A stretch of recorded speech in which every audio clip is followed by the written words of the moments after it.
있습니다.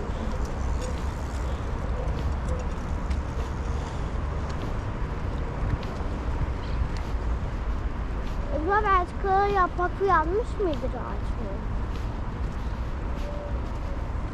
Hepsini orası bazen yapmış.